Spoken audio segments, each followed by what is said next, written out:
Grosvenor a acheté un patrimoine composé de résidentiels, commerces et bureaux.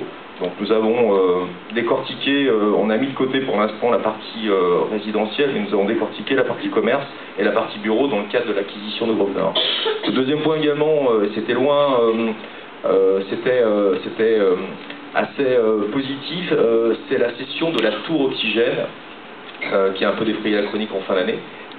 C'est un volume d'environ 130 millions d'euros, ce qui représente le montant le plus important d'un actif cédé d'une seule unité en région. Donc voilà, c'est la référence aujourd'hui, ce qui est plutôt positif. Et autre chose positive, ça permet justement de dire que, il y a un marché au niveau des investisseurs pour les tours, ça permet de sécuriser et de rendre confiance au niveau de la politique et de l'urbanisme développé au niveau du Grand Lyon. Et le deuxième point, c'est que sur la consultation qu'avait menée Unibail, il y a quand même eu 5 propositions d'investisseurs voulant ou souhaitant se porter acquéreur de ce type d'actifs. Voilà.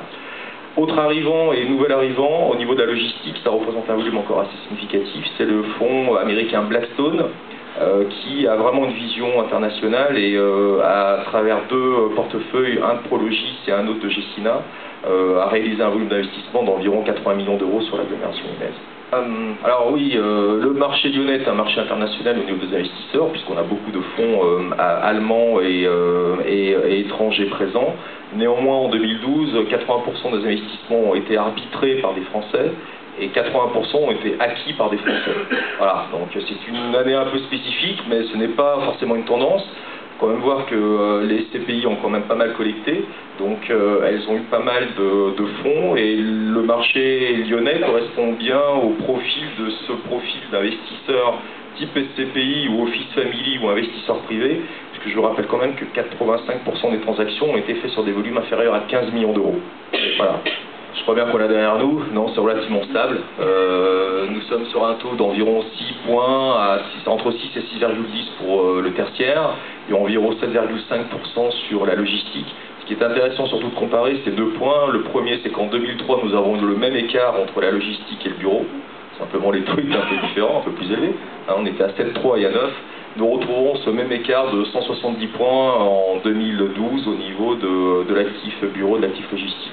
Le deuxième point également, c'est que de plus en plus le choix des investisseurs internationaux et même nationaux se fait dans un environnement européen. Donc on doit matcher aujourd'hui, on doit toujours avoir une attractivité par rapport à des villes européennes de référence. Et les taux de 6% en prime ou de 7,5% en logistique sont tout à fait acceptables par rapport à des villes comme Barcelone, Madrid, Manchester, Milan, Düsseldorf, etc. Paris, province, c'est plutôt les eurocités et les capitales européennes. Voilà, donc Lyon est plutôt dans l'environnement de ces eurocités, c'est-à-dire des villes, le middle market en fin de compte, entre 1,5 million et 3,5 millions d'habitants, qui permet aujourd'hui de matcher contre du Milan, contre du Barcelone, contre du Manchester, contre du Francfort. Donc c'est vraiment la Champions League en fait.